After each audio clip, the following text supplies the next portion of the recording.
Good evening guys. आज का अपना टॉपिक एमआरआई में एक ईस्टर सीक्वेंस भी यूज होता है। आज हमें सीखना है कि what is the importance of Easter sequence and what is the pathological appearance of the Easter sequence. यानी कि जो ईस्टर सीक्वेंस होता है एमआरआई में किस लिए यूज किया जाता है, क्या उसकी फिजिक्स है और किस लिए हम यूज करते हैं और किस टाइप की पैथोलॉजी उस पर दिखाई पड़ती है। आइए दोस्तों देखते हैं एमआर में what is the Easter sequence. तो दोस्तों एक बेसिक से लेके चल रहा हूं आपको कि कल मैंने आपको बताया था T1 एंड T2 का difference, only T1 and T2। तो ये वाली T2 इमेज है और ये T1 है। किस लिए है कि T2 में ये जो फ्लूइड है ब्राइट है और फैट भी ब्राइट है। और आप T1 में देखिए, T1 में जो फ्लूइड है ब्लैक है और ये फैट हाइपर ब्राइट है। तो अब हम बात करते हैं ईस्टर सीक्वेंस। दोस्तों ईस्टर से पहले आपको ये समझना पड़ेगा कि ये जो ईस्टर है, फ्लेयर है, ये सीक्वेंस हो गया। फुल फॉर्म पढ़िए पहले। देखिए फ्लेयर सीक्वेंस का फुल फॉर्म क्या है? Fluid attenuation inversion recovery sequence. और ईस्टर की फुल फॉर्म क्या है? Short tau inversion recovery sequence. अब इसमें बेसिकली होता क्या है, ये एक ही फैमिली के सीक्वेंस हैं। इस टेक्निक को एमआर में बोला जाता है फैट सप्रेशन टेक्निक। कि यदि आपको किसी इमेज के अंदर, पर्टिकुलर किसी इमेज के अंदर आपको फैट को सप्रेस्ड करना है या फ्लूइड सप्रेस्ड करना है तो आप कौन सा सीक्वेंस यूज करेंगे। तो ब्रेन में जो हम इस सीक्वेंस जो फ्लेयर यूज करते हैं, फ्लेयर का यही काम होता है कि वो फ्लूइड और फैट को सप्रेस्ड कर देता है। यानी कि फ्लूइड भी उसमें ब्लैक दिखाई देता है और फैट भी। इसमें होता क्या है कि फ्लेयर सीक्वेंस में फ्लूइड से सिग्नल नहीं आता और फैट से सिग्नल नहीं आता है। सिग्नल को सप्रेस्ड किया जाता है ताकि वो इमेजें हमें नहीं दिखाई दें, वहां की जो चीज है वो सप्रेस्ड हो जाए। तो ये तो बेसिकली हम ब्रेन में यूज करते हैं फ्लेयर सीक्वेंस। अब बात करते हैं ईस्टर।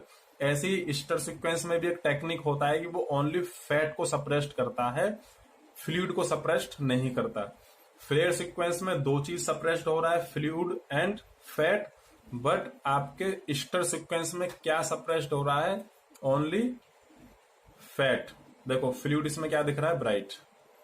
ये फ्लूइड में क्या दिख रहा है? फ्लूइड आपको यहाँ पे ब्राइट दिख रहा है। जॉइंट में जो फ्लूइड होता है आपको ब्राइट दिख रहा है और जो फैट है वो हल्का सा ग्रेनी है। इसके कंपैरिजन में आप देखेंगे ग्रेनी हो गया। ये T1 सीक्वेंस है। तो सबसे पहले यदि आपको एमआर के सीक्वेंस का आइडेंटिफिकेशन सीखना है तो आपको इमेज में तीन चीजें बेसिकली पता होना चाहिए: मसल्स, फैट एंड बोन। और लिगामेंट, टेंडन पता हो तो वो और भी अच्छी बात है। तो आपको इमेज में सबसे पहले क्या देखना है कि जब हमने ईस्टर सीक्वेंस कहीं पे भी यूज किया तो ईस्टर में होता क्या। देखो ये T1 सीक्वेंस था, जैसे कि ब्रेन में T1 था, ये ब्रेन में T1 है, ये रहा। ऐसे मैंने एक्सट्रीमिटी में भी T1 चलाया था। ये देखिए ये T1 मैंने एक्सट्रीमिटीज में चला दिया, शोल्डर में। तो अब ऐसा नहीं है कि ब्रेन के अंदर ही T1 में फैट ब्राइट दिखाई देगा। होल बॉडी में T1 सीक्वेंस के अंदर फैट ब्राइट ही दिखाई देगा। वो T1 होल बॉडी के लिए है, ये नहीं कि ब्रेन में ही दिखाई देगा फैट ब्राइट। हर जगह फैट T1 में ब्राइट ही दिखाई देगा। तो ये देखिए ये कॉर्नल सीक्वेंस है, कॉर्नल में ये यहाँ पे फैट है। ये हमें पढ़ना पड़ेगा, सीखना पड़ेगा कि इमेज में फैट कहाँ है, मसल्स कौन से हैं, बोन तो बेसिकली सबको पता होता है। तो ये यहाँ पे क्या है? फैट। और इसका भी फैट यहाँ पे डेल्टोइड मसल्स है, देखिए ना, अच्छे से दिख रहा है। अब देखना क्या है कि T1 में और ईस्टर में डिफरेंस क्या है। देखिए ये जो ओनली फैट की बात कर रहे हैं, फैट पे फोकस करना है। ये फैट आपको क्या हो गया? ग्रेनी। ठीक है। और फ्लूइड यहाँ पे सप्रेस्ड नहीं हुआ है, फ्लूइड आपको दिख रहा है ब्राइट। अब दोस्तों हमें देखना क्या है कि इसके पैथोलॉजिकल डिफरेंस, किस ईस्टर सीक्वेंस में पैथोलॉजी का क्या इंपॉर्टेंस होता है, किस लिए यूज करते हैं हम ईस्टर सीक्वेंस। तो दोस्तों बेसिकली हम जो ईस्टर सीक्वेंस का यूज करते हैं ये इन्फेक्टेड पैथोलॉजी में बहुत मोस्टली यूज होता है, कि जो कि इन्फेक्टेड पैथोलॉजी होती हैं, इन्फ्लामेटरी पैथोलॉजीज होती हैं, जैसे कि न्यूप्लास्टिक हैं या बोन ट्यूमर हैं। तो ये बहुत अच्छा सीक्वेंस होता है। जैसे कि आपको सपोज करो कि किसी पेशेंट का फॉलोअप कोई केस चल रहा है, यानी कि उसको इन्फेक्टिव पैथोलॉजी, कोई भी अभी हम नाम नहीं ले रहे हैं पैथोलॉजी का, क्या आप ये समझ लीजिए कि जैसे कि बॉडी में जहां भी इन्फेक्शन टाइप की जो बीमारियां होती हैं वो ईस्टर में बहुत अच्छे से दिखाई देती हैं। जैसे कि आपको बोन ट्यूमर डिटेक्शन करना हो, कोई इन्फ्लामेटरी डिजीज है वो इसमें बहुत अच्छे से दिखाई देती है। न्यूप्लास्टिक यानी कैंसर्स, जैसे कि न्यूप्लास्टिक ट्यूमर हैं, कैंसर ट्यूमर हैं, बोन ट्यूमर हैं, तो इस टाइप की जो पैथोलॉजी होती है इसमें बहुत अच्छे से दिखाई देती हैं। तो हम आपको उसको यूज दिखाते हैं कि इसका यूज किस लिए किया जाता है। और दोस्तों इसमें आपको एक ध्यान रखना है स्टर सीक्वेंस के अंदर कि आपको नहीं पता इसमें इमेज में क्या दिक्कत है, नहीं पता आपको, ये तो डॉक्टर का काम होता है। लेकिन आपको फिर भी इतना पता होना चाहिए कि इमेज में क्या एबनॉर्मल सिग्नल है। इमेज की जो सिग्नल इंटेंशन जिसको बोलते हैं, डॉक्टर लिखते हैं सिग्नल इंटेंशन हाइपर है, हाइपर क्या है। तो इसमें बेसिकली जो पैथोलॉजी होगा स्टर सीक्वेंस के अंदर, जो पैथोलॉजी होगा वो आपको हाइपर ब्राइट दिखाई देगा, यानी कि व्हाइट। जो पैथोलॉजी आपको व्हाइट दिखाई देगी। अब ऐसा नहीं है कि आपको जो भी चीजें ब्राइट दिख रही हैं वो सब पैथोलॉजी हैं, क्योंकि आपको सबसे पहले नॉर्मल अनाटमी पढ़ना पड़ेगा कि इमेज के अंदर फ्लूइड भी होता है। जैसे नॉर्मल फ्लूइड है, यहाँ पे जॉइंट में फ्लूइड होता है। अब आप इस फ्लूइड को पैथोलॉजी नहीं बोलेंगे, ये पैथोलॉजी है नहीं। इसलिए आपको पहले नॉर्मल अनाटमी आना बहुत जरूरी है पैथोलॉजिकल चीजें देखने के लिए। तो लेकिन इसका बेसिक फंडा यही है, जहां पे भी इमेज के अंदर, जैसे कि मैं आपको दिखाने की कोशिश कर रहा हूं कि सपोज करो ये डेल्टॉइड मसल्स है, ठीक है। अब हमें पता है डेल्टॉइड मसल्स के अंदर ब्राइट चीजें कुछ भी नहीं होता, मसल्स के अंदर ब्राइट कुछ नहीं होता, मसल्स ऐसा दिखना चाहिए। अब सडनली यहाँ पे आपको कोई ब्राइट चीज दिखाई दे जाती है यहाँ पे, तो वो आपको पैथोलॉजी है। भले ही उसका आपको नाम नहीं पता हो, नाम आपको डॉक्टर बताएगा, लेकिन आपको इतना तो पता होना चाहिए कि ये एबनॉर्मल है, यहाँ पे कुछ दिक्कत है। अब मैं आपको दिखाता हूं इस इमेज के अंदर कि जो पैथोलॉजी इस पे कैसे से दिखाई देती है। यदि इसमें कुछ मोस्टली, ये देखिए, देखो दोस्तों स्टर सीक्वेंस, एक्चुअली सीक्वेंस खुद ही बताता है, बस आपको डिटेक्ट करना होता है कि है क्या। अब देखिए आप मोटा सा अपना दिमाग लगाइए, ये इधर फैट है, ठीक है, ये इधर क्या है, मसल्स है, ये भी पूरा मसल है। अब यहाँ पे देखिए सिग्नल हाइपर आ रहा है, ये वाला जो सिग्नल है यहाँ पे हाइपर है, देखिए ये हाइपर है ना, इधर हाइपर नहीं है, यहाँ हाइपर नहीं, यहाँ क्यों हाइपर है, यहाँ कुछ ना कुछ गड़बड़ है, ये पैथोलॉजी है। अब इस पैथोलॉजी का नाम क्या है, ये क्या है, तो ये आपको बहुत डीपली पढ़ने से आएगा। कुछ चीजें ऐसी होती हैं जो टेक्नीशियंस को पता चल जाती हैं, लेकिन वो अपना वर्क नहीं है, आप उस पर कमेंट नहीं कर सकते कि ये बीमारी ये है। लेकिन आपको एज ए एमआरआई टेक्नीशियन ये पता होना चाहिए कि ये एबनॉर्मल एरिया है, आपको यहाँ का स्कैन करना है, यहाँ की स्लाइसिस लेनी है आपको, ये नहीं आपने यहाँ का स्कैन कराई नहीं। तो एमआर चलाने के लिए आपको एबनॉर्मल और नॉर्मल चीजें पता होनी चाहिए। अब देखिए ये अगर यहाँ पे बात करें, देखिए आप, ये जो पूरा फैट है, पूरा एक सिग्नल दिख रहा है, यहाँ का भी और यहाँ का भी एक सिग्नल है। यहाँ पे मसल्स में पूरा एक सिग्नल है, ये वाली मसल सब एक जैसे दिखाई दे रही है, यानी ये बिल्कुल नॉर्मल है यहाँ पे। अब आप स्क्रॉल करिए, अब यहाँ पे देखिए ये जो चीजें हैं अब हाइपर होती जा रही है ना, ये वाला ये हाइपर हो रहा है, यहाँ पे देखिए ये हाइपर हो रहा है ना, ये यहाँ पे फ्लूइड थोड़ा ज्यादा, ये यहाँ पे जो फ्लूइड थोड़ा ज्यादा दिखाई दे रहा है, यहाँ कुछ एबनॉर्मल है, एडिमा भी हो सकता है ना। जैसे भी एडिमा है, एडिमा देखने के लिए अगर आपको बोन मैरो एडिमा देखना है तो फ्लेयर बच्चा दिखाई देता है। तो हर एक पैथोलॉजी का अपना अपना होता है कि वो किस चीज पे कैसे दिखाई देता है।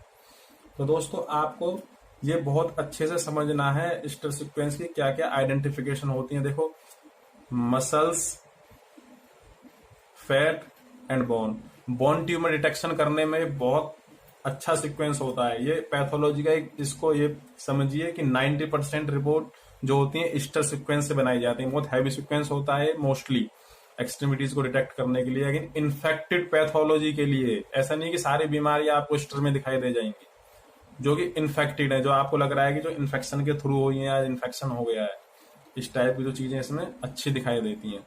अब आपको एक चीज और दिखाता हूं इसमें कि एमआर में एक स्पेशल टेक्निक और होता है फैट को सप्रेस्ड करने के लिए। ये तो एक सीक्वेंस था स्टर, ये पूरा स्टर सीक्वेंस है, नॉर्मल STIR सीक्वेंस की इमेज है। अब इसी में मेरे को ये जो फैट है ना, ये फैट हटाना है, मुझे ये फैट हटाना है इसमें से। ये तो एमआर में एक सीक्वेंस और यूज होता है जिसको बोलते हैं FS, जिसकी फुल फॉर्म होती है फैट सप्रेशन। तो एमआर में फैट सप्रेशन कैसे करते हैं आप देखिए। ये स्टर सीक्वेंस है यहाँ पे, ट्रिम कोरोनल, और यहाँ पे ये देखिए एक फैट सप्रेशन यहाँ लिखा हुआ है। यदि आप इस पर नन कर देंगे तो ये नॉर्मल इमेज आएगी, ये वाली, क्यों, जो नॉर्मल स्टर की जो इमेज होती है। अब यदि मुझे स्टर में भी, स्टर सीक्वेंस के अंदर भी यदि मैंने फैट सप्रेशन ऑन कर दिया, फैट, तो अब देखिए आप कैसी इमेज आएगी।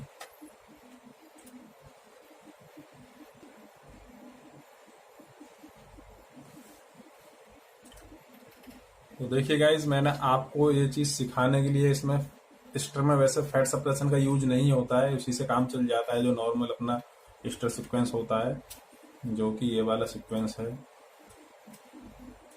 मैं दिखाता हूँ आपको, ये देखिए ये नॉर्मल है,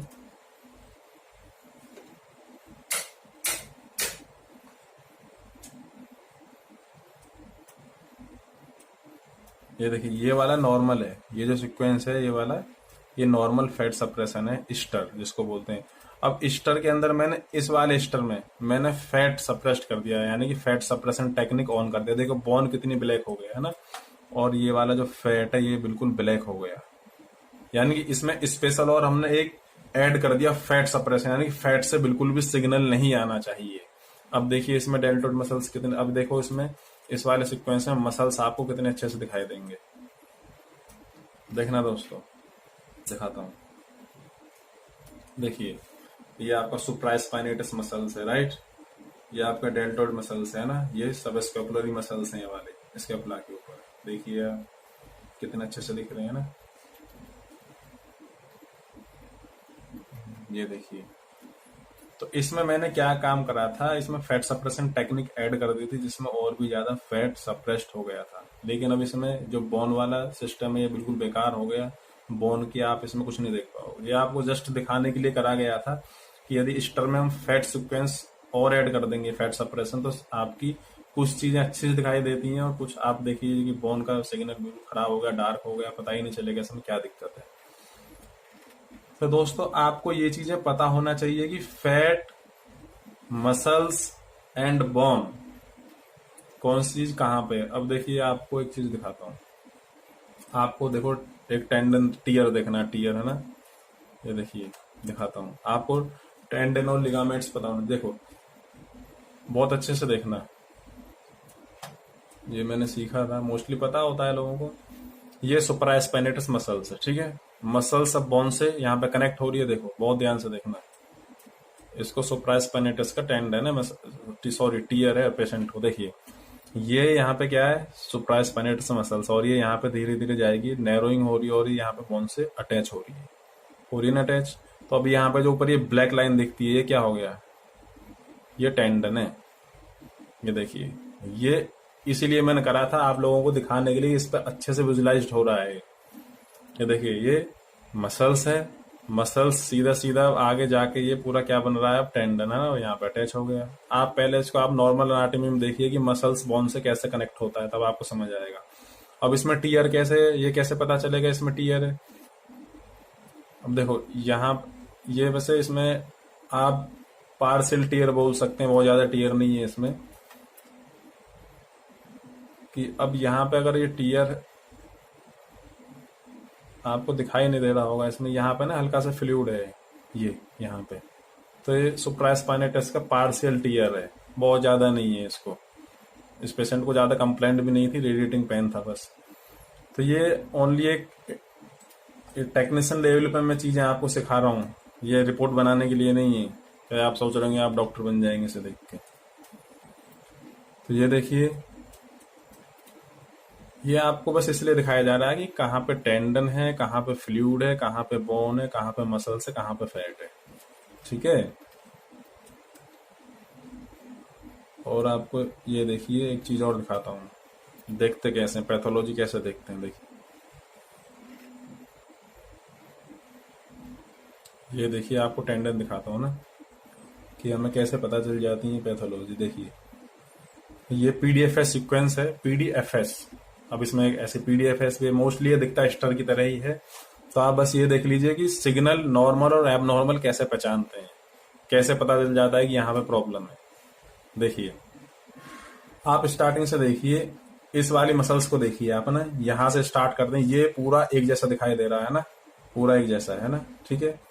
और अब ये देखिए ना, ये कौन सा मसल्स है, ये एक्सियल में सुप्रास्पाइनेटस मसल्स है, जो कि हम कॉर्नल में इस तरीके से दिखाई दे रहा था। ये वो टेंडन है जिसकी मैं बात कर रहा था, ये देखिए है ना, ये कितने अच्छे से दिख रहा है इसमें, ये ना सुप्रास्पाइनेटस टेंडन, ठीक है। और ये देखिए आप, ये सब स्कैपुलरी टेंडेंस होते हैं, देखिए ये मसल्स है, और मसल से ऐसे ब्लैक कलर का जो निकल रहा है टेंडन है।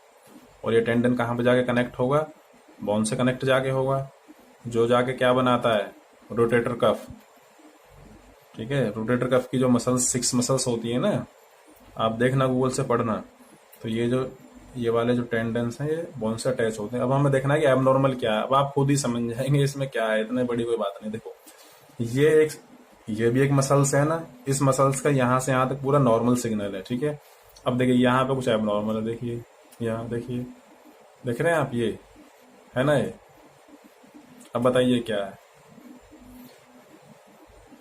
ये कौन सा मसल्स हुआ, और ये दोनों, ये अलग अलग है दोनों, है ना।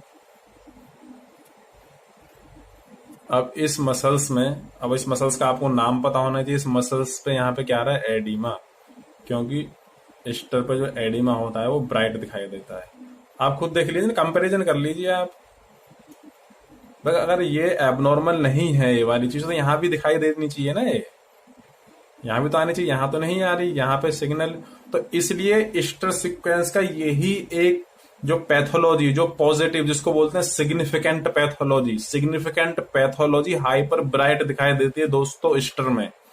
तो ये काफी बड़ा फिर डिटेल्स में हो जाएगा वीडियो, तो आपको ये जो 4-5 चीजें सिखाई थी ये आपको देखना है। फिर सेकंड वीडियो में बनाऊंगा स्टर सीक्वेंस के ऊपर, क्योंकि एक ही वीडियो में एनाटॉमी भी बताना, पैथोलॉजी बताना, उसके अपीयरेंस बताना, आप लोग भी कंफ्यूज हो जाएंगे।